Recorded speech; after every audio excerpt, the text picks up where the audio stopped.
first of all, this is important. Look at my cool hacker icon.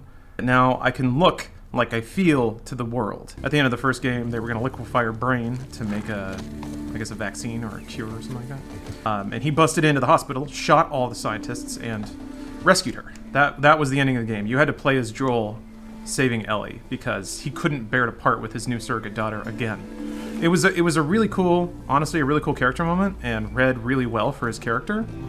And I thought it was a really powerful ending. Especially since, like, they give you the game for you, the player, to kind of get attached to Ellie, so you want to protect her too. It was a great ending that was true to all the characters involved. So now now part 2. It's interactive time.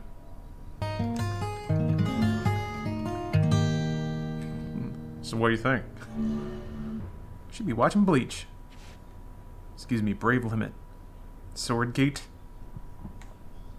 She is a teen. I wonder if that's her expression when she's looking at herself. I think you could probably learn a lot from somebody's self-image by just how they react to themselves in the mirror. Time to pet this dog. Hey, old timer. Nothing bad is gonna happen to this doggo. Ellie. Yeah. I'm role-playing Ellie as having intense ADHD. Not really.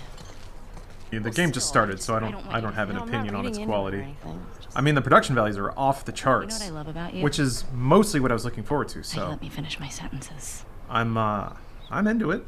I'm feeling it so far. Oh, we should probably get going. Does the game switch POV between the two protagonists? I don't know if those are the two protagonists so far, but it has already switched from, a brief intro with Joel.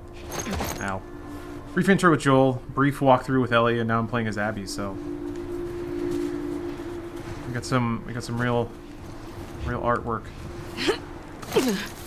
Radiator flush. Real cleanse. Every time I take a sip of coffee, I'm drinking some real cleanse. Let's flush out those pipes. Isn't it one of those superhero cards you're all into? Hey. Not the Nightman, but I like the stats on the back and the morality slider. That's cute. Appearing one day from out of the blue, no one knows where or when this mysterious transdimensional being came from. Their ability to move in and around you, dimensional space at will, has turned the tide in many battles. Oh, around 4-dimensional space. Never mind. It's faded. That's pretty cool. I like collectibles. What are you doing tonight? I like pick-upables. Especially when it's like pornographically high texture resolution. Oh. How the fuck did they get in there? More importantly, how do we get in there? That's interesting. I see a bunch of different. Gosh. So she walks up here. You as a character are going to walk here, and then she crosses your sight line this way to draw your attention this way, so you see the open mirror or the open window. Dina, this way. I am fascinated by like invisible queuing, because gosh, putting a big glowing diamond over stuff, I feel like that's gonna mark 2013, 2016 era games more than anything else. Is just the absolute tutorialization of everything, or the minimization of game decisions. But that's kind of the interesting way to do it. These are some real intense business discussions happening here. Margins, profit, and expenses. Yes, yes. Our gross profits are clearly bouncing around, but luckily we have this other graph that started okay, got great, but then got very bad. Synergy is at an all-time low. Have I been convinced this is game of the year yet? I've encountered things that I've enjoyed. My initial time with it is much more positive and enjoyable than I thought it would be. I'll say that. Gun with this gear. That sounds like an open invitation that I'd love to take you up on. Let's see.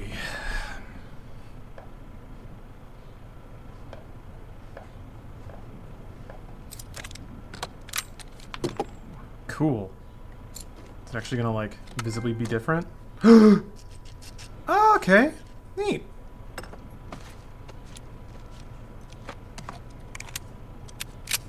Yeah, this'll work. Cool. On the most superficial level so far, this game should be about all the things that tight gamer bros want, which is like badass chicks shanking zombies, playing video games and watching animes,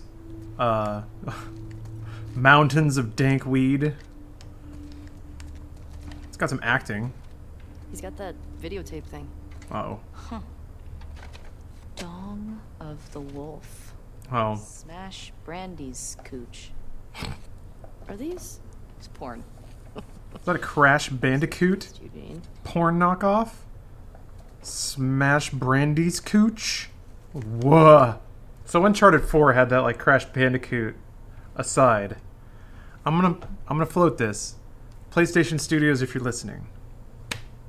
Can we make Crash Bandicoot references the Wilhelm scream of first-party PlayStation games? Can we do that, please? Could you do that for me? Just for me? I do feel like I have to think that this is also, on like a mechanical level, this is here to add some kind of levity and disarm the player. I feel like everything about this game is to telegraph it's like very dour and downer. Like, it's not a very hopeful game. I think that much is clear, but it is nice that so far there have been a couple of moments that are at least relent on the pressure a little bit. It's very, very appreciated. Teens. You make me want to go back outside into that blizzard. No one is stopping you.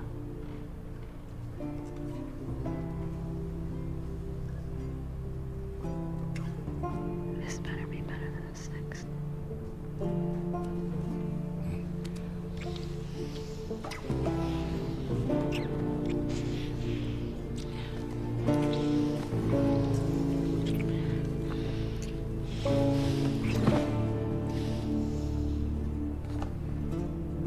That was an impressive video game makeout, I gotta admit.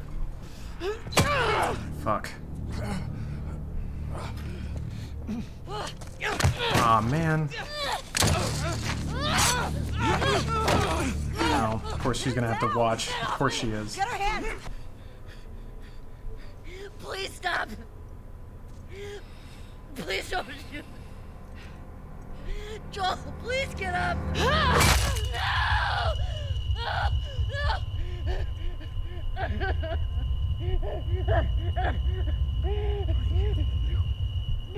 This is very Children of Men, I gotta admit.